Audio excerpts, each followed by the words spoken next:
Hello everyone, मैं नीलम तिवारी आप सभी का मैग्नेट ब्रेन्स में बहुत बहुत स्वागत करती हूँ। मैग्नेट ब्रेन्स एक ऐसा चैनल है जहाँ पर आपको किंडरगार्टन से लेकर 12th क्लास तक के सारे वीडियोस बिल्कुल फ्री अवेलेबल करवाए जाते हैं। जैसा कि आज हम आपको कक्षा 7 संस्कृत का अष्टह पाठ जो है, जिसका नाम है त्रिवर्ण ध्वजः, 3 वर्णों का ध्वज। ध्वज क्या होता है? झंडा। ध्वज का अर्थ क्या होता है? झंडा। और त्रिवर्ण का अर्थ हुआ, त्रि का अर्थ हुआ 3, वर्ण का अर्थ हुआ रंग। 3 रंगों वाला झंडा। अब 3 रंगों वाला झंडा कौन सा है? हमारा राष्ट्रीय ध्वज, जिसको हम तिरंगा भी कहते हैं। क्यों कहते हैं? क्योंकि वो 3 रंगों से मिलकर बना हुआ है, इसीलिए हम उसको तिरंगा भी कहते हैं। ठीक है, अब यहाँ पर लिखा हुआ है, अब हम शुरुआत करते हैं पाठ की।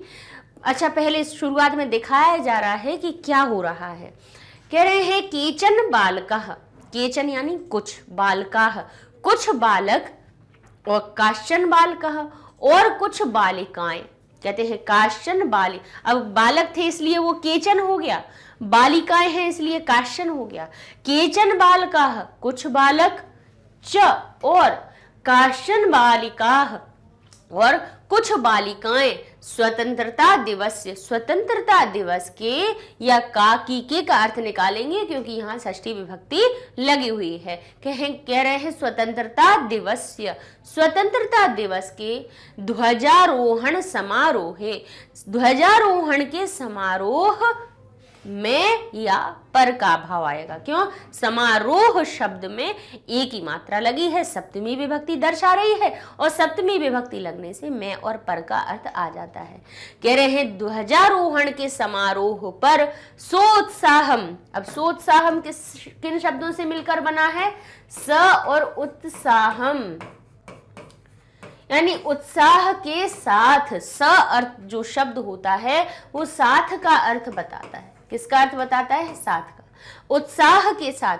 अब यहाँ पे अ और उ का मेल हुआ, गुण संधि हो गई। अ और उ के मेल से ओ की मात्रा बनी हमारी, और ओ की मात्रा जाके कहाँ हो गई? इन दोनों की जगह पे एक आदेश यहाँ पर ओ की मात्रा बन गई और हो गया सोत्साह। ठीक है, लिखा है ध्वजारोहण समारोहे, ध्वजारोहण के समारोह पर उत्साह के साथ गच्छतः जाते हैं। परस्पर सम, अब कहते हैं परस्पर, आपस में संलपंती, कहते हैं संलपंती यानी बात करते हैं, बातचीत करते हैं। अब जब आपने देखा होगा कि हमारे कोई भी विद्यालय में जब इस प्रकार के कार्यक्रम होते हैं, तब जब हम आपस में खड़े होते तो आपस में बातें करते, विभिन्न प्रकार की करते हैं। तो उनमें से देवेश एक लड़का है जो क्या कहता है? अद्य यानी आज स्वतंत्रता दिवस है, आज स्वतंत्रता दिवस है। अस्माकम यानी हमारे, विद्यालय से हमारे विद्यालय के, प्राचार्य हमारे विद्यालय के जो प्राचार्य है, ध्वजारोहणम ध्वजारोहण करिष्यति, ध्वजारोहण करेंगे। अब गागीगे की बात आ रही है। अभी हमने पिछले पाठ में भूतकाल की क्रियाएं आई थी, अब इस वाले पाठ में देखिएगा इसमें भविष्यकाल की क्रियाएं आएंगी।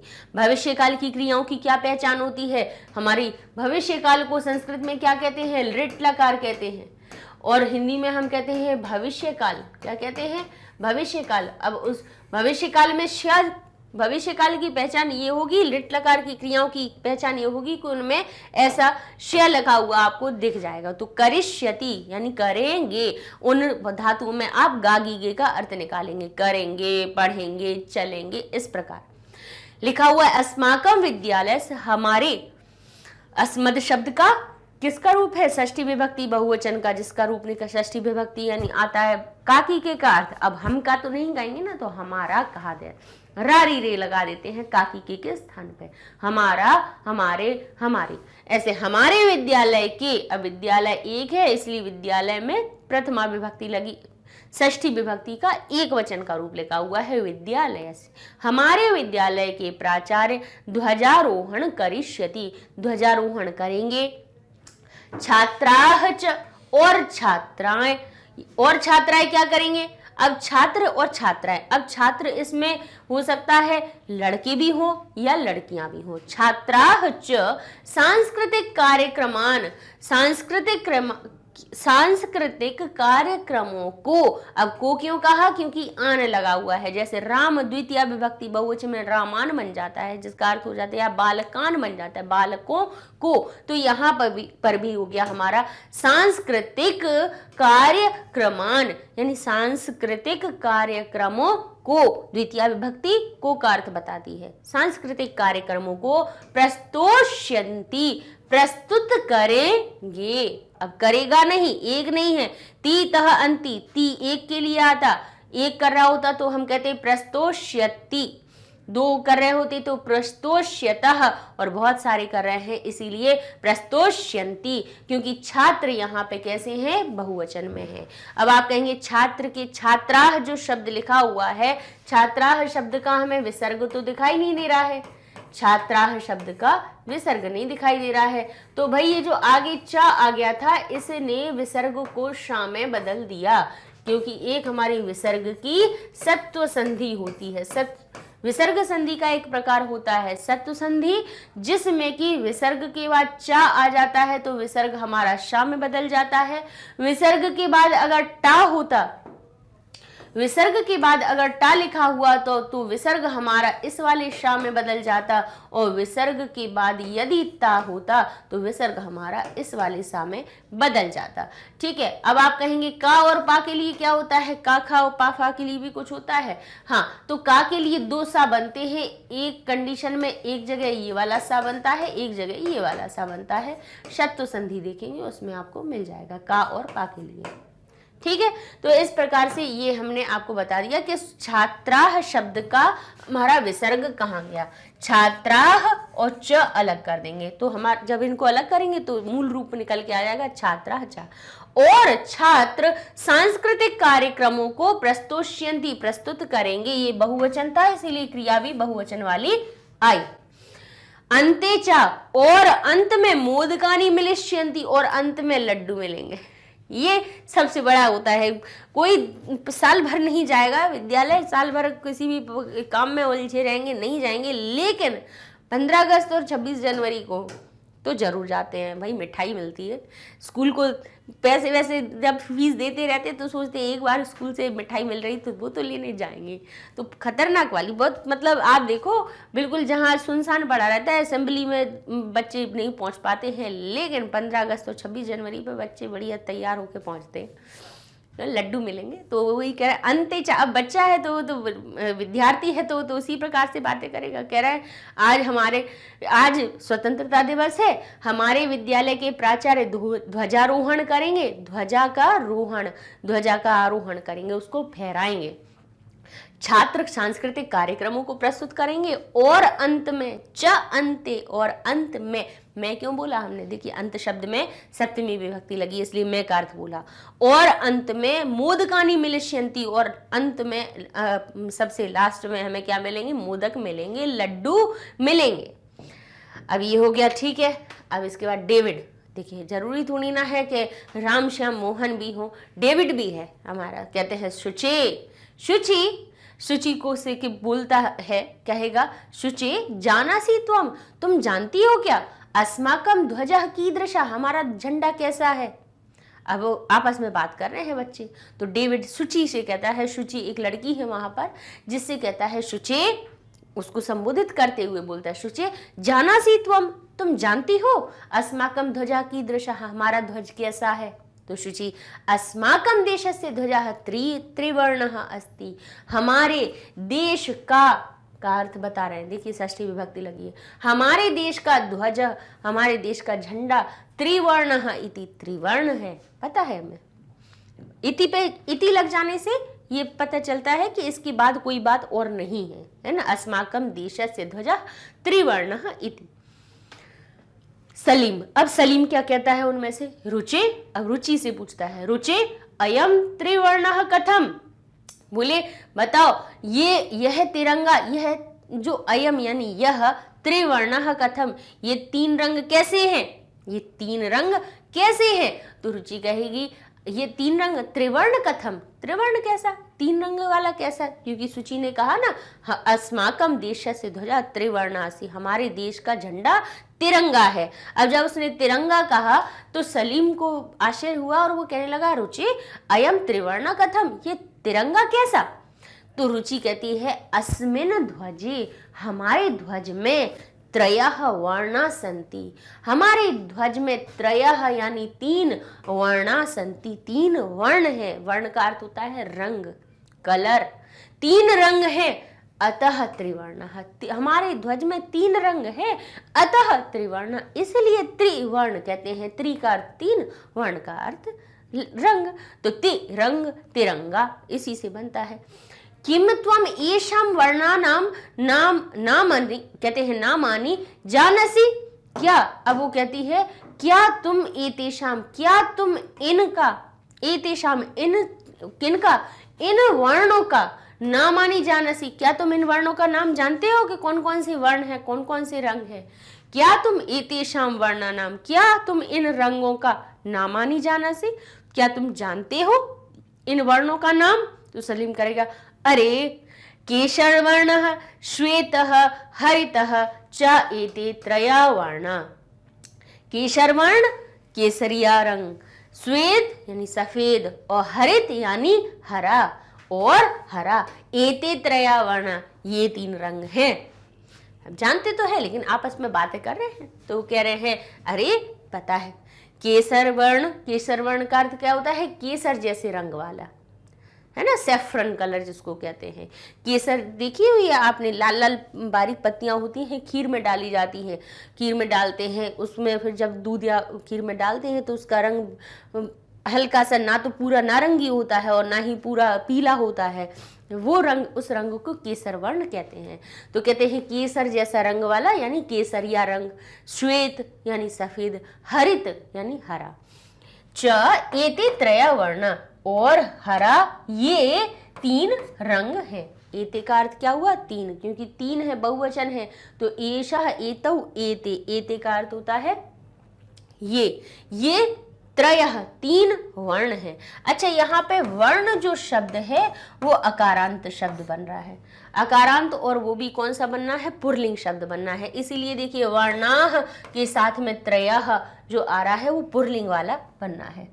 ठीक है, अब आगे देखते हैं, क्योंकि देखिए तीन जो संख्याएं होती है ना, 1 2 3, वो भी अपना देखिए रूप बदलती है। हमने आपको बताया था कि पुल्लिंग, स्त्रीलिंग और नपुंसक लिंग के लिए ये संख्याओं के अपने नाम अलग अलग होते हैं। कैसे होते हैं कि जैसे कहा एक बालक, एक बालक कहेंगे तो हम कहेंगे एकः बालकः, वहीं कहेंगे एक बालिका तो एक शब्द लड़की के लिए या स्त्रीलिंगवाची शब्द के लिए बन जाएगा एका, एका शिक्षिका, एका अध्यापिका, एका चटका, एका कोकिला। ठीक है, नपुंसक लिंग में फलम बनता है तो एक शब्द भी बन जाता है एकम। ठीक है, अच्छा दो को कहते हैं द्वै। ठीक है, अच्छा पुल्लिंग के लिए द्वि शब्द बनता है द्वौ।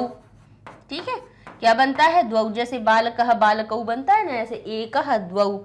अच्छा स्त्रीलिंग के लिए बनता है द्वे और नपुंसक लिंग के लिए भी द्वे बनता है।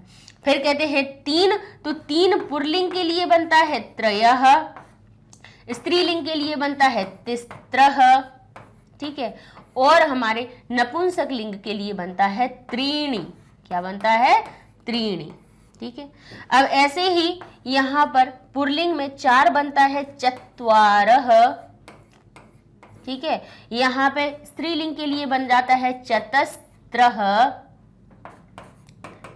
और हमारे नपुंसक लिंग के लिए बन जाता है चत्वारि। क्या बन जाता है, चत्वारि। तो ये संख्या फिर 5 के बाद सब समान रहते हैं। पंच, पंच यानी 5 लड़के हैं तो पंच बालकः, पंच बालिका, पंच फलम, एक ही बात। 5 से लेके फिर सारी गिनतियां तीनों के लिए समान होती हैं, लेकिन यहाँ पर ये 1 से लेके 4 तक की जो गिनतियां होती हैं वो अपने रूप और लिंग के अनुसार बदल देती हैं। तो यहाँ पे देखिए हर जगह है जो त्रयः शब्द आ रहा है वो कैसा, पुल्लिंग वाला आ रहा है, क्योंकि वर्ण जो शब्द है, रंग जो शब्द है वो अकारांत पुल्लिंग का रूप माना जाता है। ठीक है, आगे लिखा है देवेश। देवेश कहते हैं अस्माकं ध्वजे, हमारे ध्वज में एते त्रयः वर्णा किम सूचयति, क्या सूचयति, क्या सूचित करते हैं? अस्माकं ध्वज, हमारे ध्वज में एते यानी ये तीन वर्ण, एते त्रयः वर्णा, ये तीन रंग, किम सूचयन्ति, क्या सूचना करते हैं, क्या सूचित करते हैं? सलीम कहता है शृणु, सुनो, केशर वर्णः शौर्यस्य, केशर जो वर्ण है वो शौर्य का, शक्ति का, बल का, उत्साह का। श्वेतः सत्यस्य, और श्वेत जो रंग है वो सत्य का। और हरितश्च समृद्धि, सफेद जो रंग होता है उसमें आप किसी भी कलर का आप क्या कर सकते, कोई भी रंग अगर मिलाएंगे तो वो तुरंत दिखाई दे जाता है। तो सत्य को सफेद से क्यों जोड़ा जाता है? क्योंकि सफेद में भी कोई मिलावट नहीं हो सकती है। इसी प्रकार से हमारे सच में, सत्य में भी किसी प्रकार की मिलावट नहीं होती है। सत्य बिल्कुल सफेद जैसा होता है। ठीक है, अब कहते हैं शृणु यानी सुनो, केशर वर्णः, जो केशर वर्ण है, केसरिया रंग है, शौर्यस्य, शौर्य का प्रतीक है। अब वो सूचना बता रहा है कि किस किस को सूचित करता है। केसर वर्ण शौर्य को सूचित करता है। श्वेत, श्वेत किसके लिए करता है? सत्यस्य, श्वेत जो रंग है, सफेद रंग है, वो सत्य का सूचक है। और हरितश्च समृद्धि सूचका संति, और हरितः च, हरितश्च किससे मिलकर बना है? हरितः च, और हरा रंग समृद्धि का सूचक है। किसका सूचक है? समृद्धि का, क्योंकि हमारी भूमि कैसी है? हरी भरी रहती है, फसल प्रधान हमारा देश है ना, कृषि प्रधान हमारा देश है। तो हमारे देश में विभिन्न प्रकार की फसलें उगाई जाती हैं, तो धरा हमारी कैसी रहती है? हरी भरी रहती है, समृद्धशाली रहती है। तो हरित रंग समृद्धि सूचका संति, समृद्धि का सूचक है। सूची कहती है किम एतेषां वर्णानाम अन्यदपि महत्वम, क्या इन वर्णों का अन्य भी महत्व है? अन्यद अपि, कुछ और भी महत्व है? तो आगे देखिए, डेविड कहता है आम, हाँ, कथम ना, क्यों नहीं, ध्वजस्य ऊपरी, ध्वज के ऊपर स्थित जो केशर वर्ण है। अब फिर से वो डेविड भी बताता है, पहले सलीम ने बताया कि ये इन रंगों का प्रतीक है, कि केशर वर्ण शौर्य का बताता है, सफेद हमारा सत्य को बताता है, और हरित समृद्धि को बताता है। तो डेविड, तो उसने पूछा क्या और भी कुछ बताते हैं क्या ये रंग? तो डेविड कहता है आम, यानी हाँ, कथम ना, क्यों नहीं बताते हैं। ध्वजस्य ऊपरी, ध्वज के ऊपर स्थित केसर वर्ण, ध्वज के ऊपर स्थित जो केसरिया रंग है, त्यागस्य उत्साहस्य च सूचकः, त्याग का और उत्साह का भी सूचक है। मध्य स्थित श्वेत वर्ण, मध्य में स्थित सफेद रंग, सात्विकतया, सात्विकता को, और शुचिताया, और शुद्धता को भी, सात्विकता, शुचिताया, स्वच्छता, सत्यता को द्योतक, द्योतक यानी द्योतक है, बताने वाला है। अधः स्थित, नीचे स्थित, अधः का अर्थ नीचे, अधः स्थितः, नीचे स्थित हरित वर्ण, नीचे स्थित जो हरा रंग है, वसुंधरायाः, वसुंधरा की, धरती की, सुषमाया कहते हैं सुंदरता, और उर्वरतायाः द्योतक, उर्वरता का द्योतक है, क्योंकि उर्वरता उसके अंदर है तभी तो हरी भरी फसलें उगती हैं। तो कहते हैं नीचे स्थित जो हरित वर्ण है, अधः स्थित हरित वर्ण वसुंधरायाः, पृथ्वी की सुषमाया, सुंदरता और उर्वरता का द्योतक है, यानी प्रतीक है। ठीक है, अब तेजिंदर उसमें कौन सा कहता है? तेजिंदर कहता है शुचे, यानी शुचि को संबोधित करते हुए कहता है शुचे, ध्वजस्य मध्ये एकम नील वर्णम चक्रम वर्तते, ध्वज के बीच में, ध्वजस्य, ध्वज के, काकी के का अर्थ बनाइए क्या, षष्ठी विभक्ति लग रही है, ध्वज के मध्य, मध्य में क्या बनाएंगे आप, क्या लगाएंगे? मैं बोलेंगे, पर बोलेंगे, क्या बोलेंगे? बोले मैं या पर का अर्थ आएगा, क्योंकि मध्य शब्द में एक ही मात्रा सप्तमी विभक्ति से लगी है। ध्वज के यानी झंडे के बीच में एकम नील वर्णम, एक नील वर्ण यानी नील रंग का चक्रम वर्तते, एक नील वर्ण का चक्र है, नीले रंग का एक चक्र है। सूची कहेगी आम आम, हाँ हाँ, इदम अशोक चक्रम कथ्यते, इसको अशोक चक्र कहते हैं।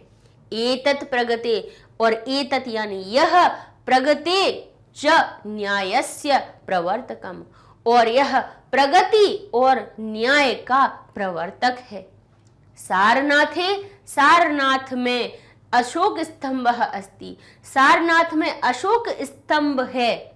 तस्मात् एव, उसमें से ही एतत् गृहीतम, तस्मात् यानी उसमें से, देखिए पंचमी विभक्ति लगी है, से का अलग होने का अर्थ आ रहा है। उसमें से एव का अर्थ हुआ ही, उसमें से ही एतत् यानी यह गृहीतम लिया गया है। अब प्रणव कहता है अस्मिन् चक्रे चतुर्विंशति अराह सन्ति, इस चक्र में क्यों बोला हमने बताइए, सप्तमी विभक्ति। अस्मिन चक्रे, अस्मिन शब्द भी क्या बता रहा है, सप्तमी विभक्ति है, चक्र में भी सप्तमी विभक्ति है। अस्मिन चक्रे, इस चक्र में चतुर्विंशति यानी 24 अराह संति, तीलियां हैं। तो मेरी कहती है उसमें भारतस्य संविधानस्य, संविधान कहते हैं भारतस्य संविधान सभायाम 22 जुलाई 1947 तमे वर्ष समग्रतया अस्य ध्वजस्य स्वीकरणम जातम। यहाँ पे बताती है कि मेरी अब बताती है कि ये हमारा ध्वज कब स्वीकार किया गया था। तो कहते हैं भारत के संविधान सभा में, भारत की संविधान सभा में का अर्थ याम बता रहा है, सप्तमी विभक्ति बता रही है, षष्ठी विभक्ति का अर्थ बता रही है। भारत की संविधान सभा में 22 जुलाई 1947 वर्ष में समग्रतया है यानी संपूर्ण रूप से अस्य ध्वजस्य, इस ध्वज को स्वीकरणम जातम, स्वीकरण किया गया था, स्वीकार किया गया था। कब किया गया था? 22 जुलाई 1947। देखिए एक अच्छी सी आपको जानकारी भी मिल रही है अपने ध्वज के बारे में। संस्कृत तो हम पढ़ ही रहे हैं, साथ साथ में हम इसमें आज पाठ में ध्वज के बारे में भी पढ़ लिया इतना सारा, ठीक है, कि 22 जुलाई 1947 को इस वर्ष में क्या हुआ था, हमारे भारत की संविधान सभा में इसको स्वीकृत किया गया था। तेजिंदर कहता है अस्माकं त्रिवर्ण ध्वजः स्वाधीनतया राष्ट्र गौरवस्य च प्रतीका। हमारा 3 रंगों वाला ध्वज, हमारा तिरंगा जो झंडा है, स्वाधीनतया, स्वाधीनता यानी स्वतंत्रता का, और राष्ट्र गौरव का यानी राष्ट्र की सम्मान का प्रतीक, राष्ट्र के सम्मान का और उसके गौरव का और स्वतंत्रता का प्रतीक है। अतएव इसीलिए ही स्वतंत्रता दिवस है, इसीलिए स्वतंत्रता दिवस पर गणतंत्र दिवस च, और गणतंत्र दिवस पर अस्य ध्वजस्य, इस ध्वज का उत्तोलनम, फहराया जाता समारोह पूर्वकम भवति, इसको फहराया जाता है कैसे? समारोह पूर्वक साथ में इसको फहराया जाता है।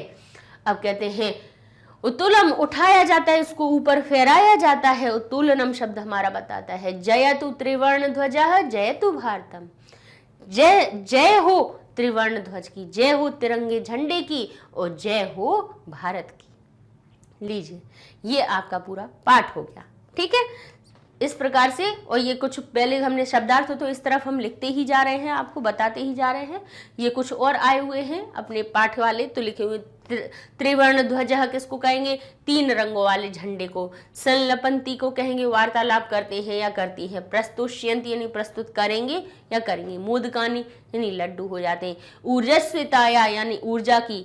जैसा कि अब हम आपको जो आपका कक्षा 7 संस्कृत का त्रिवर्ण ध्वजा अष्टह पाठ है, जिसका अभ्यास कार्य हम करवाने वाले हैं। अभ्यास में भी चलिए पहला प्रश्न पढ़ते हैं, जो कि लिखा है शुद्ध कथनस्य समक्षम, यानी सही, शुद्ध का अर्थ क्या हुआ? सही कथनों के समक्ष आम, काकी के क्यों लगा देते हैं? जहां षष्ठी विभक्ति लगती है।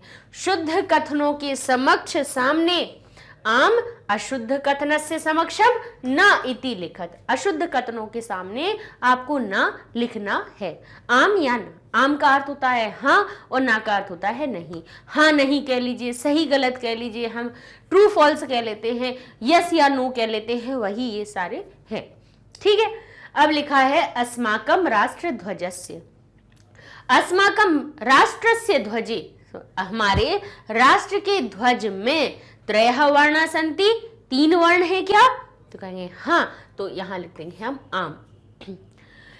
ध्वजे यानी ध्वज में, दूसरा पढ़ते हैं, ध्वजे यानी ध्वज में हरित वर्ण, हरित जो वर्ण है, हरा जो रंग है, शांति प्रतीक अस्ति, शांति का प्रतीक है क्या? ध्वज में जो हरा रंग है वो शांति का प्रतीक है क्या? कह रहे नहीं, वो किसका प्रतीक है? समृद्धि का, हमारी धरती की किसका? सुंदरता का, उर्वरता का, इन सभी का क्या है? हरा रंग सूचक है। शांति का सूचक तो हमारा सफेद रंग होता है। सच का, शांति का जो स्वरूप होता है या सूचक होता है वो हमारा श्वेत रंग होता है, हरित नहीं होता है, इसलिए लिख दिया न। लिखा है ध्वजे, ध्वज में केसर वर्ण जो केसरिया रंग है, शक्त्यः सूचक अस्ति, केसरिया रंग जो है शक्ति का सूचक है क्या? तो कहेंगे हाँ बिल्कुल, तो इस लिख देंगे आम। चक्रे, चक्र में 63 यानी 30 अराह संति, अराह यानी तीलियां, कहते हैं चक्रे 63 अराह संति, चक्र में 30 तीलियां हैं क्या? तो कहेंगे नहीं, तो लिख देंगे न। चक्रम प्रगतेः द्योतकम, कहते हैं चक्र जो है प्रगतेः, प्रगति का द्योतक है, द्योतक यानी प्रतीक है क्या? क्या किसका? प्रगति का सूचक है क्या? तो कहेंगे हाँ बिल्कुल, प्रगति का, यानी जैसे चक्र निरंतर चलता रहता है ऐसे ही हमारे देश की प्रगति होती रहती है। तो चक्रम प्रगति द्योतकम, तो इस प्रकार से ये हमारे हो गए सही गलत। ठीक है, आम और ना हमने लिख दिए। अब दूसरा प्रश्न लिखा हुआ है अधोलिखितेषु पदेषु, नीचे लिखे हुए पद में प्रयुक्ताम विभक्ति वचनम चा लिखित, नीचे लिखे हुए जो पद हैं उनमें आपको विभक्ति और वचन बताना है कि उसमें कौन सी विभक्ति लगी है और कौन सा वचन है। तो वैसे कि हम तो आपको बताते ही रहते हैं, हर एक पाठ में जो जो शब्द आते रहते हैं उनको बताते रहते हैं, तो इनको अब हमें हल करने में ज़्यादा दिक्कत नहीं आएगी। जैसे लिखा है त्रयाणाम, तो हमने क्या बताया था आपको? नाम, नाम, आम कहाँ लगाया जाता है? कहेंगे षष्ठी विभक्ति बहुवचन में, तो हम लिख देंगे षष्ठी विभक्ति बहुवचन। हो गया आपका। अब लिखा है समृद्ध, अब जो समृद्ध शब्द है समृद्धि शब्द से मिलकर बना है। अब इकारांत है, इसके रूप कैसे बनते हैं? इसमें जब षष्ठी विभक्ति एक वचन में रूप बनाया जाता है तो ई की मात्रा का लोप हो जाता है, तो ये हो जाएगा हमारा समृद्ध। कहाँ बनता है ये? षष्ठी विभक्ति एक वचन में बनता है। वर्णानाम, फिर से नाम आ गया, नाम आ गया, वर्णानाम या वर्णाणाम, नाम नाम कहाँ आता है? कहेंगे सब यहाँ पे षष्ठी विभक्ति बहुवचन में आता है, तो लिख दिया हमने। उत्साहस्य, अब स्य कहाँ लगता है बताइए? हर एक जगह हम स्य जहाँ लगता है बताते हैं, क्या कहते हैं कि इसमें क्या लगा है? काकी के का अर्थ बताने वाला षष्ठी विभक्ति का एक वचन, जैसे बालक बनता है बालकस्य, फल बन जाता है फलस्य, पुस्तक बन जाती है पुस्तकस्य, उत्साह बन गया उत्साहस्य यानी उत्साह का। ठीक है, नामो नाम बहुवचन में लगते हैं षष्ठी विभक्ति के बहुवचन में, तो आप कहेंगे द्विवचन में क्या लगता है? द्विवचन में योह लगता है, योह योह, योह भी षष्ठी विभक्ति के द्विवचन में योह लगता है, और सप्तमी विभक्ति के भी द्विवचन में योह लगता है, दोनों में ही योह हमारा लगाया जाता है। तो ये स्य जो लगा हुआ है षष्ठी विभक्ति एक वचन का रूप है।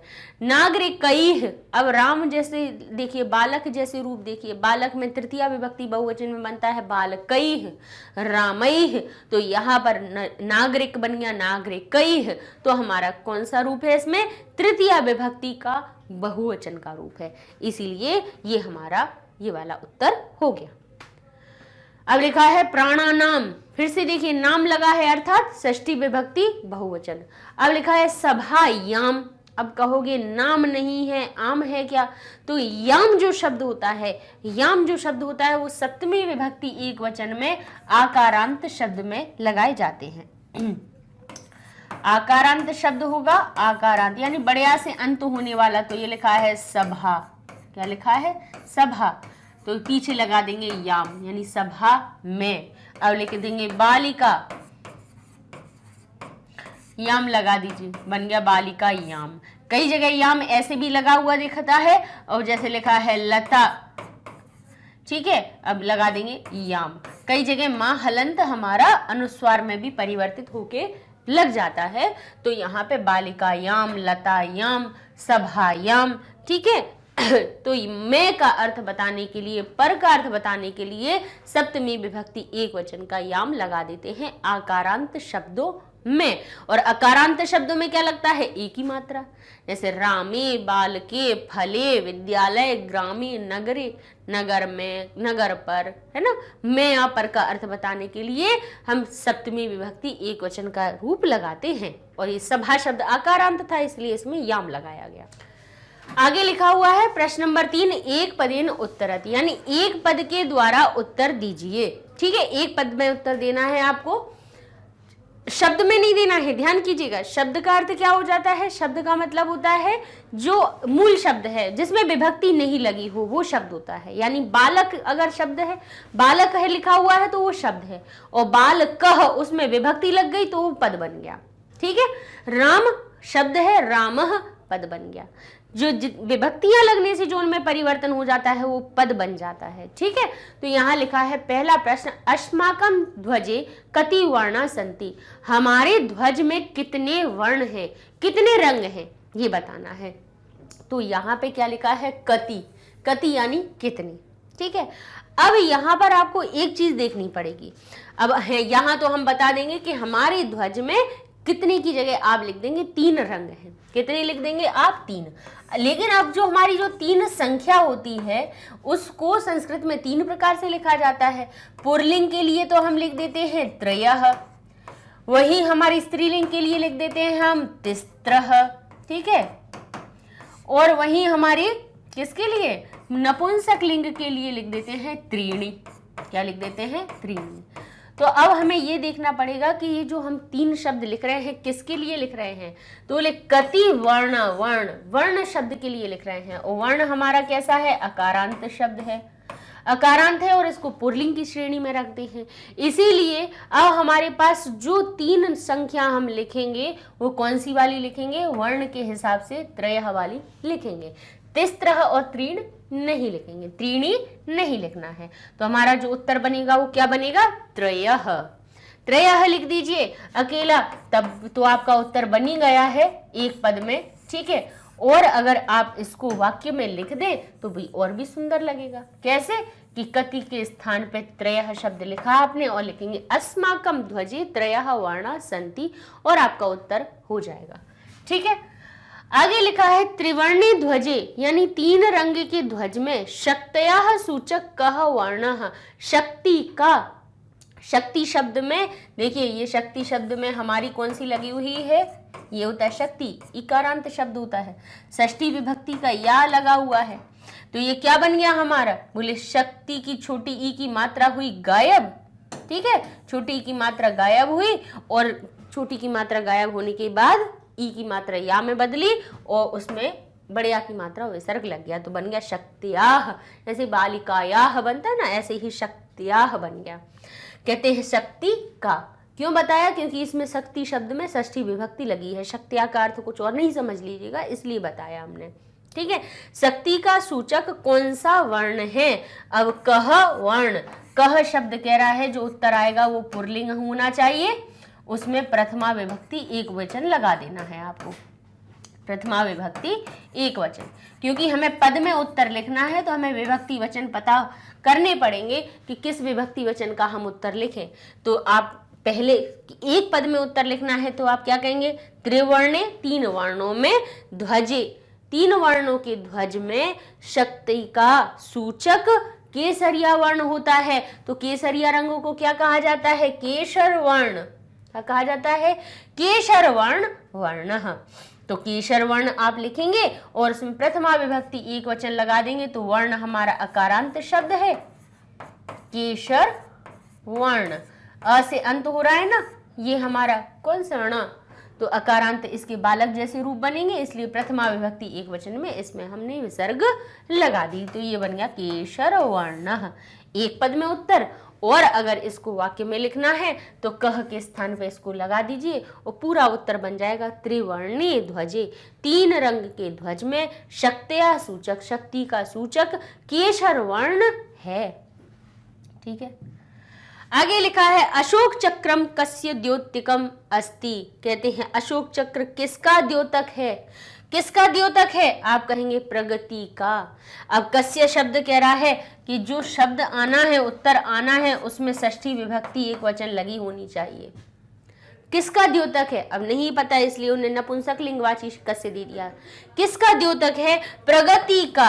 अब प्रगति जो शब्द है वो कैसी है? प्रगति इकारांत शब्द है। इसमें क्या करेंगे? बोले प्रगति शब्द की ई हटाएंगे और एक ही मात्रा और विसर्ग षष्ठी विभक्ति, प्रगति में षष्ठी विभक्ति एक वचन लगा देंगे और हमारा जो रूप है वो बन जाएगा प्रगतेह। तो हमारा जो उत्तर बनेगा, पहले तो सिर्फ आप लिख दीजिए प्रगतेह, उत्तर हो गया आपका, बन गया एक पद में उत्तर, क्योंकि प्रगति शब्द में आपने विभक्ति लगा दी और ये पद आपका बन गया। ठीक है, लेकिन इसी को वाक्य में लिखना है तो क्या कहेंगे? अशोक चक्रम, अशोक चक्र प्रगतेह द्योतिकम अस्ति। आपका उत्तर हो जाएगा। पूरा वाक्य आपको प्रश्न में से ही मिल जाता है। ठीक है। त्रिवर्ण ध्वज कस्य प्रतीकः? तीन रंग का जो ध्वज है किसका प्रतीक है? तीन रंग का ध्वज जो है, अभी तो उन्होंने चक्र का पूछ लिया, हरित वर्ण का पूछ लिया, अब यहाँ पे ये पूछ रहे हैं कि तीन रंग का जो ध्वज है किसका प्रतीक है? जो हमारा तिरंगा है वो हमारे राष्ट्र गौरव का। अब कस्य ने कहा षष्ठी विभक्ति एक वचन लगाना, जो भी उत्तर आए, तो उसमें हमने क्या कहा? जो तिरंगा ध्वज है, तिरंगा झंडा राष्ट्र के गौरव का, राष्ट्र गौरव का की का अर्थ तो वैसे ही निकल रहा था और इसने भी कंफर्म कर दिया कि राष्ट्र गौरव शब्द में षष्ठी विभक्ति एक वचन लगाना, तो गौरव शब्द अकारांत है और अकारांत चाहे पुल्लिंग हो चाहे नपुंसकलिंग हो, दोनों में स्यः लगता है। आकारांत में जरूर बढ़िया की मात्रा लगती है स्त्रीलिंग वालों में, पुल्लिंग नपुंसकलिंग के लिए तो स्या लगा दिया जाता है अकारांत वालों में, अस्यंत होने वालों में। ठीक है, तो ये क्या बन गया? राष्ट्र गौरवस्य। पूरा उत्तर लिखना है तो कैसे लिखेंगे?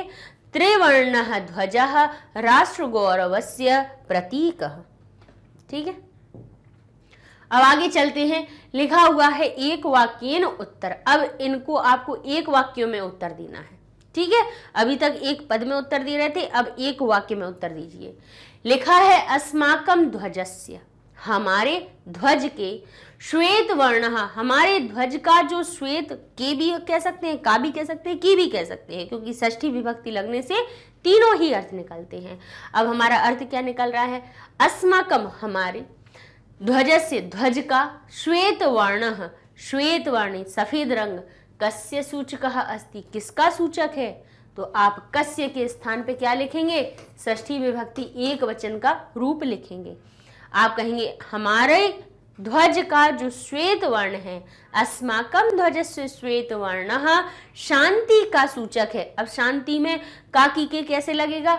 शांति शब्द में, जैसे प्रगति शब्द में लगाया था अभी हमने, प्रगति शब्द में षष्ठी विभक्ति एक वचन लगाया था तो प्रगति बन गया था हमारा प्रगतेह, बन गया था। ऐसे ही शांति शब्द कैसे बन जाएगा? शांति लिखा हुआ है तो ई की मात्रा हट जाएगी, शांत लिख देंगे और उसमें एक ही मात्रा और विसर्ग लगा देंगे, हो जाएगा शांतेह। ठीक है, षष्ठी विभक्ति एक वचन लगा दी हमने। अस्माकं ध्वजस्य श्वेत वर्णः शांतेह सूचकः अस्ति। आगे लिखा है दूसरा प्रश्न, अशोक स्तंभ कुत्र अस्ति? अशोक स्तंभ कहाँ पर है? तो अब हमने आपको बताया था कि कुत्र जो स्थान होता है शब्द, इसका अर्थ होता है कहाँ, और कहाँ का उत्तर देने के लिए हमें किसी ना किसी स्थान को बताना पड़ता है और स्थान में हमें क्या लगानी पड़ती है? स्थान हमारा अधिकरण कारक होता है और अधिकरणे सप्तमी, सप्तमी विभक्ति इसमें आपको लगानी होती है। तो कहाँ पर स्थित है? अशोक स्तंभ सारनाथ में स्थित है। अब सारनाथ में बताना है तो सप्तमी विभक्ति तो लगाएंगे ही आप, तो कुत्र के स्थान पे जो उत्तर लिखेंगे उसमें सप्तमी विभक्ति लगाएंगे। लेकिन यहाँ पे पीछे अगर गच्छ या गम धातु हुई तब नहीं लगेगी, तब द्वितीय आ जाती है। तब कौन सी आ जाती है? द्वितीय आ जाती है साथ में। इसीलिए याद रखिएगा कि पीछे कुत्र के बाद अगर सप्तमी विभक्ति आप लगा रहे हो तो यहाँ पीछे देख लेना कि कहीं जाने वाने की धातु तो नहीं लगी है, क्योंकि गत्यर्थी द्वितीय हो जाती है। जहां जाया जाता है उस स्थान में द्वितीय विभक्ति लगा दी जाती है। गत्यर्थी एक सूत्र होता है जो ये कहता है।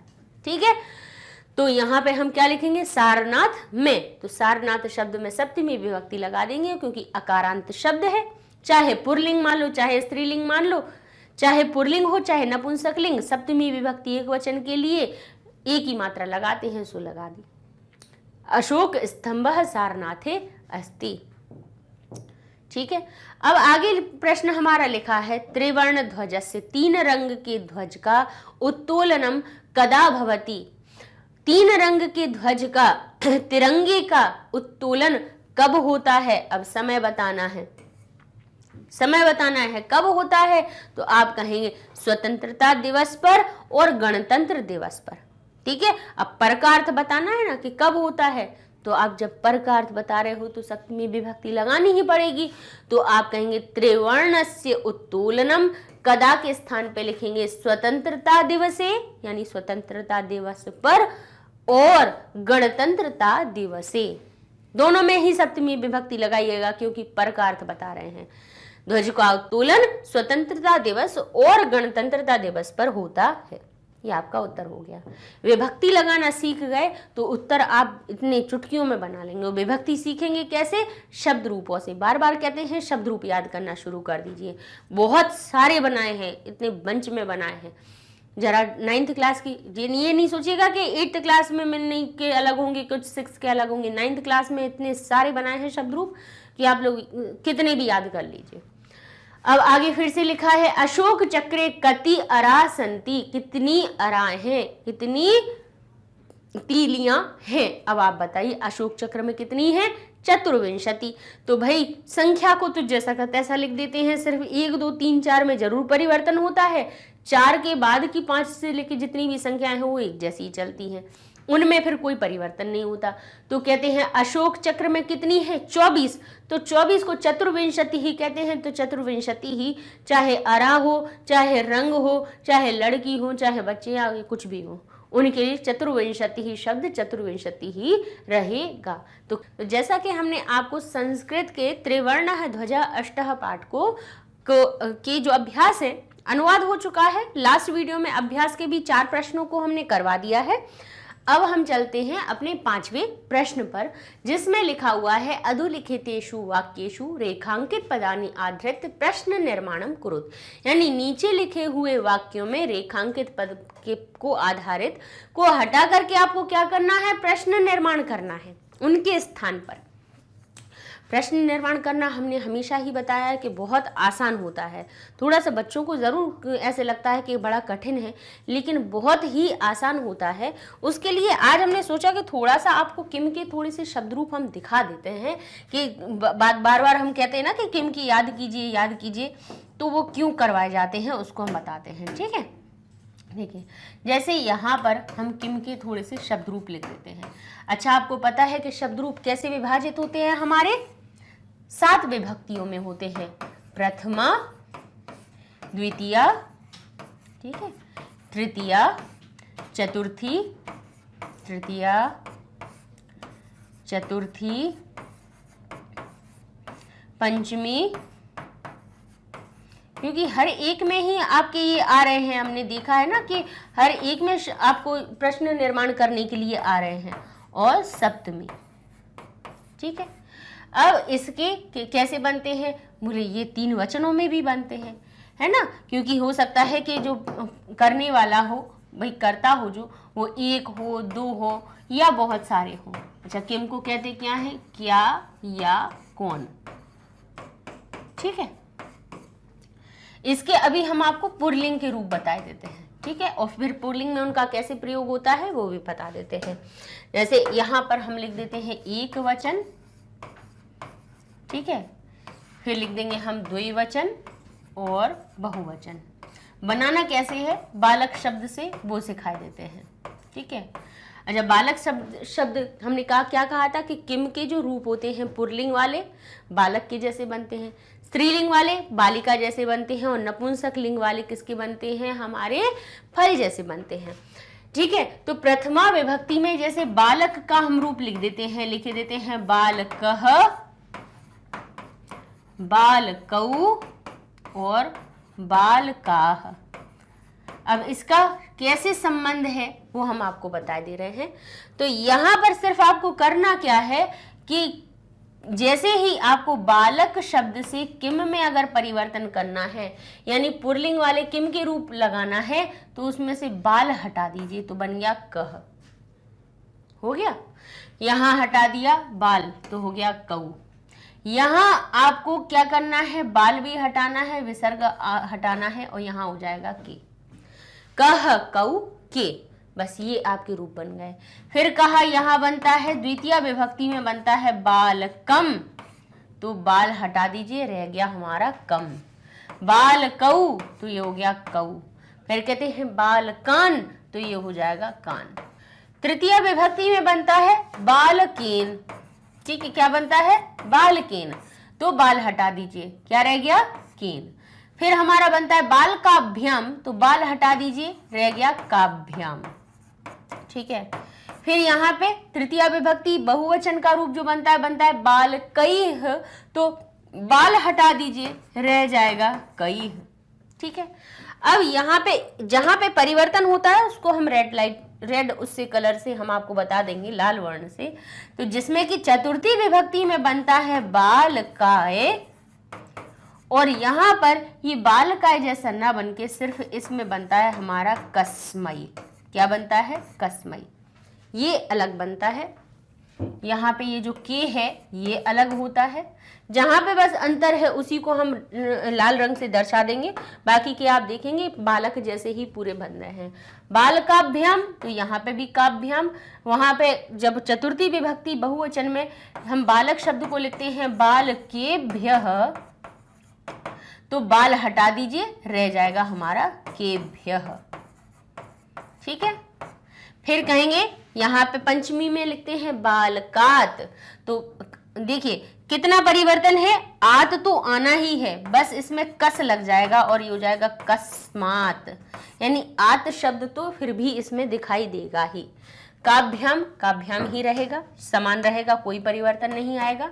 और यहाँ पे भी बाल के भ्य के लिए बाल के भ्य आ जाएगा, ठीक है। फिर कहते हैं यहाँ पे कहते हैं बाल कस्य, तो बाल हटा दीजिए, रह गया कस्य, ठीक है। बाल कयोह, तो बाल हटा दीजिए, रह गया कयोह, ठीक है। फिर कहते हैं बाल का नाम, क्या कहते हैं बाल का नाम, तो यहाँ पर बाल का नाम ना लिख के यहाँ पे आ जाता है केशाम। क्या आ जाता है केशाम, षष्ठी विभक्ति बहुवचन के लिए केशाम आ जाएगा। फिर कहेंगे सप्तमी विभक्ति में क्या आता है, बोले बाल के आता है, तो अकेला के नहीं आता क्योंकि के हमारा वहां पर पहले से ही मौजूद है। तो यहाँ पे जो सप्तमी विभक्ति का रूप बनता है वो बनता है कस्मिन। क्या बन जाता है कस्मिन। फिर ये कयो हमारा जैसा का तैसा रहता है, कोई परिवर्तन नहीं, ठीक है। और बाल केशु की जगह यहाँ रह जाएगा केशु। लीजिए हो गए बालक जैसे, कितने परिवर्तन हुआ, वहां पे के, यहाँ कस्मई, कस्मात, केशाम और कस्मिन।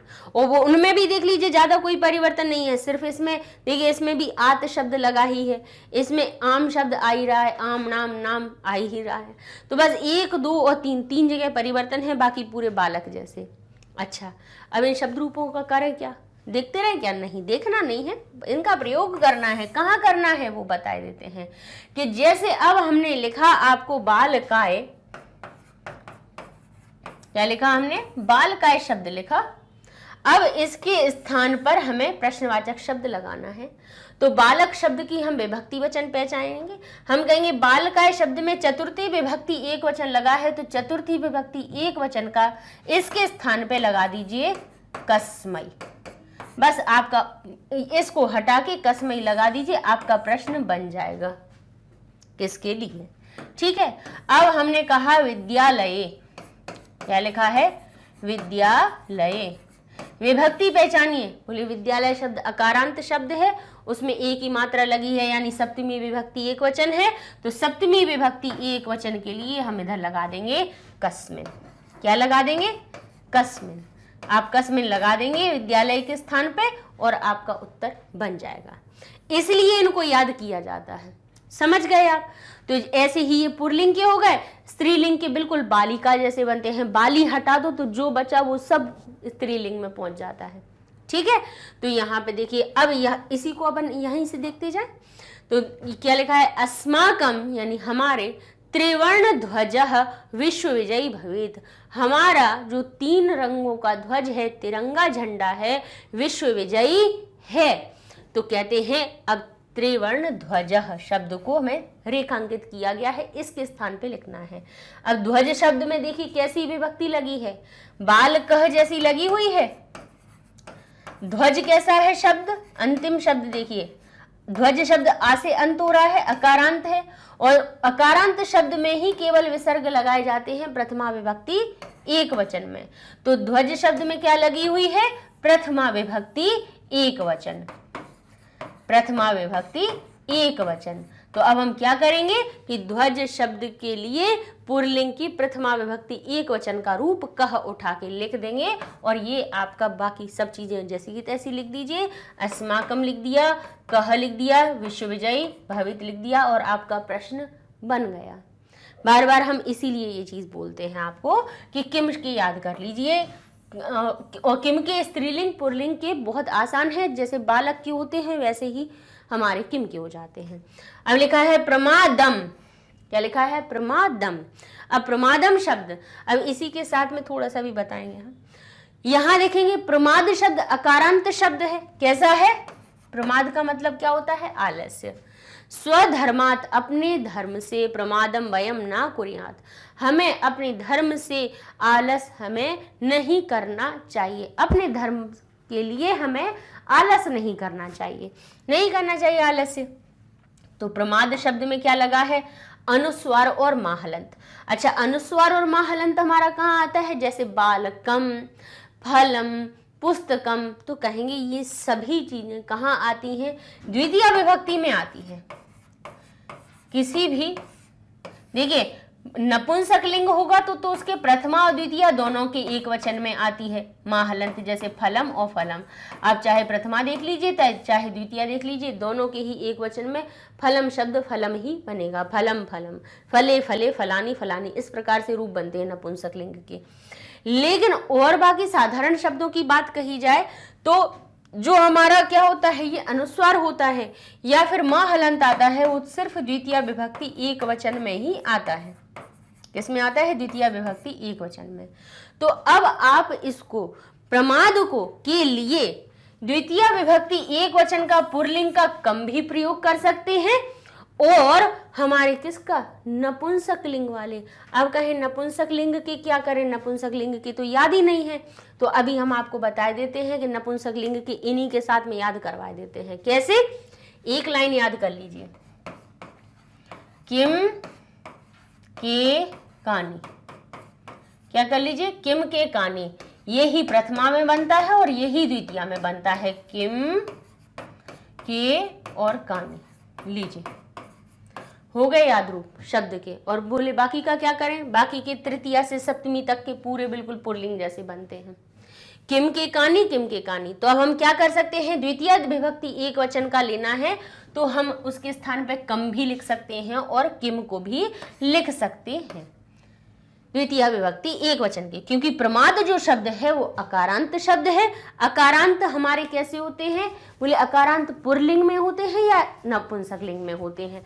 तो या तो हम पुल्लिंग वाले का कम लिख सकते हैं या नपुंसक लिंग वाले का किम लिख सकते हैं उसके स्थान पे। तो आपका ये प्रश्न बन गया। बस विभक्ति वचन हमें पता होना चाहिए, विभक्ति वचन पता है तो आपका प्रश्न निर्माण करना आपके लिए एकदम आसान हो जाएगा।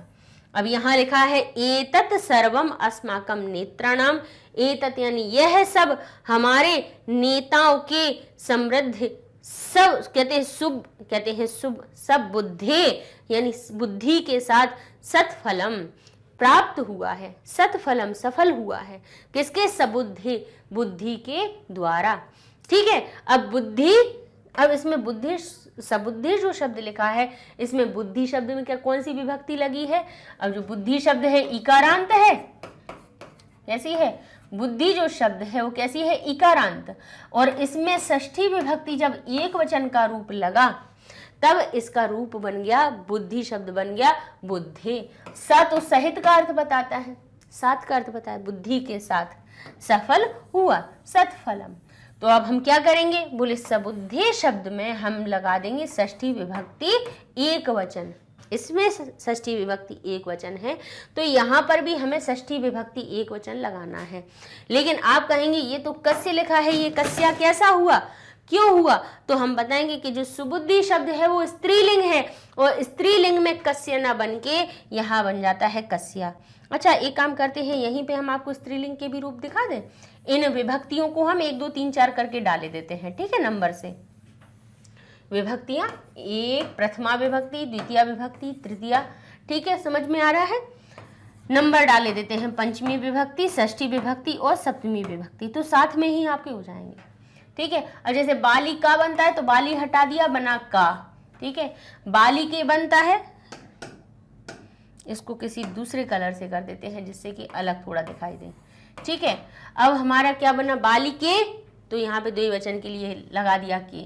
अब बहुवचन के लिए आता है बालिकाह, तो यहाँ पे हो गया काह। यहाँ पे कोई परिवर्तन ही नहीं होता है, इतना अच्छी बात है। बालिका शब्द के जैसे के तैसे लगते हैं।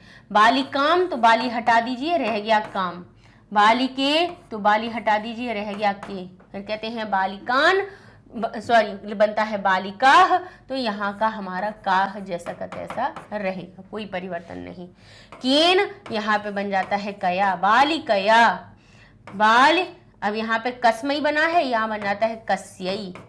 बालिका यही होता है ना, तो इसीलिए बस कई के जो लिए क्या जोड़ दिया, साओ जो जोड़ दिया। बालिका यही की जगह हो गया कस्यई। यहाँ पर हमारा हो जाता है कस्याह, कस्याह। और यहाँ पे भी हमारा बन जाता है बाल कयाह की जगह पे, बालिकाया की जगह पे कस्याह, और यहाँ बन जाता है हमारा कस्याम, ठीक है। अब यहाँ पे बीच में हम बताते जाएंगे क्योंकि जगह बहुत कम दिख रही है इसीलिए। तो हमें करना क्या है, सुबुद्धि में षष्ठी विभक्ति एक वचन लगा हुआ है, तो यहाँ से भी हम स्त्रीलिंग वाला षष्ठी विभक्ति एक वचन का रूप कस्याह उठा के लिख देंगे और आपका प्रश्न का निर्माण हो जाएगा, ठीक है। आगे कौन सा लिखा है, शत्रुनाम, शत्रुनाम। और शत्रु शब्द उकारांत शब्द है। नाम, नाम कहाँ लगाया जाता है, बोले नाम और नाम आता है षष्ठी विभक्ति बहुवचन में। अब षष्ठी विभक्ति जब बहुवचन का यहाँ पर रूप है तो वहां पर हमारा क्या आना चाहिए, शत्रु शब्द पुल्लिंग शब्द है, इसीलिए उसके लिए पुल्लिंग वाला केशाम उठा के लिख देंगे। और स्त्रीलिंग होता तो क्या करते, केशाम की जगह लगा देते हम कासाम, कासाम हो जाता है, केशु की जगह कासु हो जाता है, ठीक है। बालिकाभ्य और केभ्य की जगह काभ्य हो जाता है। तो इस प्रकार से ये थोड़े से परिवर्तन होते हैं। जैसे बालिका की याद करो तो आपको क्या कौन से याद हो जाएंगे, बालिका जैसे किम के स्त्रीलिंग के भी बिल्कुल उसी तरह से याद हो जाएंगे। तो यहाँ पे षष्ठी विभक्ति बहुवचन का हमने केशाम उठाकर रख दिया और ये आपका उत्तर बन गया, ठीक है। इस प्रकार से प्रश्न के निर्माण किए जाते हैं। तो बस शत्रु नाम की जगह केशाम लिखा और बाकी का सब कुछ वैसा का वैसा लिख दिया। अब आगे लेते हैं अपना प्रश्न नंबर जो 6 है, लिखा हुआ है उदाहरण अनुसारम समुचितई पदई रिक्त स्थानानि पूर्यते, यानी उदाहरणों के अनुसार जो समुचित पद लगे उनके हिसाब से रिक्त स्थानों की पूर्ति करना है। तो इसमें क्या लिखे हुए हैं, आपके पास शब्द है, विभक्ति बता दी है कि आपको कौन सी विभक्ति लगानी है और उनके आपको एक वचन, द्विवचन और बहुवचन के रूप लगा देने हैं। अच्छा, यहाँ पे आपके लिए एक अच्छी वाली सुविधा की बात हो जाएगी कि आप जब इनको हल करेंगे तो आपको आकारांत शब्दों के भी रूप याद हो जाएंगे, क्योंकि ये सारे जो शब्द हैं आप देखेंगे। अब इसमें देखिए, पट्टिका, अग्निशिखा, सभा, अहिंसा, सफलता, सूचिका, इन सभी में देखिए बड़े आ से ये सारे शब्द आपके अंत हो रहे हैं, अर्थात ये कैसे शब्द हैं, हमारे आकारांत शब्द हैं, बड़े आ की मात्रा से अंत होने वाले शब्द हैं। तो बड़े आ की मात्रा से अंत होने वाले शब्द जैसे कि लता, बालिका। अब आप कहेंगे ये तो ता से अंत हो रहा है, का से अंत हो रहा है, कहाँ पे ये बड़ा आ है, तो ये है जो बड़े आ की मात्रा, वो अंत कर रहा है। अंत आपका किससे हो रहा है, ये जो ता लिखा हुआ है अगर इसको आप तोड़ेंगे तो ये आधे ता और बड़े आ में टूटेगा। तो ये किससे अंत हुआ? बड़े आ से अंत हुआ ना, इसीलिए इनको कहते हैं आकारांत। बड़े आ से अंत, छोटे आ से अंत होते हैं तो अकारांत हो जाते हैं, बड़े आ से अंत हो रहे हैं तो आकारांत हो रहे हैं। अब यहाँ पर आप देखेंगे कि प्रथमा को छोड़कर आपको द्वितीया, तृतीया, चतुर्थी, पंचमी, षष्ठी और सप्तमी सारी विभक्तियां यहाँ पे लिखी हुई हैं। तो क्या करना है हमें कि इनको याद कर लेंगे, बालिका जैसे सबके रूप बना देंगे। तो हम द्वितीया से शुरुआत करते हैं आपको, क्योंकि हम क्रम से आपको पढ़ाएंगे तो आपको याद भी रहेगा कि द्वितीया में बालिका के कैसे रूप बनते हैं, तृतीया में कैसे बनते हैं, चतुर्थी में कैसे बनते हैं। तो यहाँ हम पहले चलते हैं, द्वितीया विभक्ति किस में लगानी है? अहिंसा में। तो प्रथमा विभक्ति की लाइन याद कीजिए, क्या होती है? प्रथमा विभक्ति बालिका का रूप कैसे बनता है? बालिका, बालिके, बालिकाः। तो अहिंसा हमारा बन जाएगा, प्रथमा हो गया तो अहिंसा, अहिंसे, अहिंसा। लेकिन अब हमें द्वितीया पे आना है, यहाँ प्रथमा विभक्ति नहीं कह रहे हैं द्वितीया से शुरू करो। तो बालिका शब्द का द्वितीया विभक्ति का रूप कैसे बनता है? बालिकाम, बालिके, बालिकाः। तो यहाँ हो जाएगा हमारा अहिंसाम, अहिंसे, अहिंसा। बिल्कुल बालिका जैसा रूप बना। अब तृतीया में चलते हैं, तो बालिका शब्द का रूप क्या बनता है? बालिकयाः, बालिकाभ्याम, बालिकाभिः। तो तृतीया विभक्ति कहाँ लगानी है? यहाँ पे सूचिका शब्द में लगानी है। तो बालिकया तो सूचिकया, बालिकाभ्याम सूचिकाभ्याम, बालिकाभिः तो सूचिकाभिः। बन गए, साधारण है, कोई दिक्कत है? नहीं है। अब चलते हैं चतुर्थी विभक्ति में। तो चतुर्थी विभक्ति एक वचन का रूप क्या बनता है बालिका शब्द का? बालिका यई, तो बन गया सभा यई। ठीक है, बालिका शब्द में सिर्फ यई जुड़ता है, तो यहां पर भी हमने यई जोड़ दिया, सभा यई। फिर कहते हैं बालिकाभ्याम, तो ये हो गया सभाभ्याम। फिर कहते हैं बालिकाभ्यः, तो ये हो गया सभाभ्यः।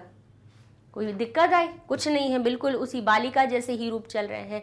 पंचमी विभक्ति पर चलते हैं, तो पंचमी विभक्ति में याह शब्द लग जाता है, जैसे बालिका याह, तो यहाँ हो गया सफलता याह। फिर भ्याम लगा देते हैं, तो बालिकाभ्याम तो सफलताभ्याम। पंचमी विभक्ति में जब हम बहुवचन में पहुंचते हैं तो बालिकाभ्यः, तो यहाँ भी हो गया हमारा सफलताभ्यः। ठीक है, आगे देखते हैं। अब आते हैं षष्ठी विभक्ति पे। तो षष्ठी विभक्ति में क्या रूप बनता है एक वचन का बालिका का? बालिकायाः। अच्छा, पंचमी और षष्ठी के रूप बिल्कुल समान होते हैं। जैसे कि आप बालिका शब्द के अगर शब्द रूपों को देखेंगे तो उसमें द्वितीया वाले तो बहुत ही अच्छे जोड़े में ही चलते हैं, द्वितीय विभक्ति द्विवचन वाले। द्विवचन के जो रूप होते हैं वो इतने आसान, बिल्कुल सरल होते हैं।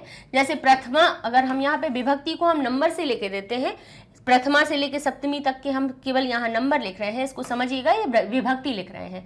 प्रथमा विभक्ति, द्वितीय विभक्ति, तृतीय विभक्ति, चतुर्थी विभक्ति, पंचमी विभक्ति, षष्ठी और सप्तमी। ठीक है, हमने बोल दिया है ये नंबर से, ये लेकिन ये विभक्तियों को दिखा रहे हैं। इनके द्विवचन के रूप आपको दिखाना चाह रहे हैं कि देखिए कितने समान बनते हैं।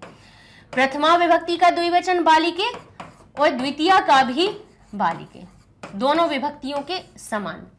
फिर तृतीया, चतुर्थी, पंचमी में बनता है हमारा बालिकाभ्याम, तो चतुर्थी में भी बालिकाभ्याम और पंचमी में भी बालिकाभ्याम। फिर षष्ठी, सप्तमी में बनता है हमारा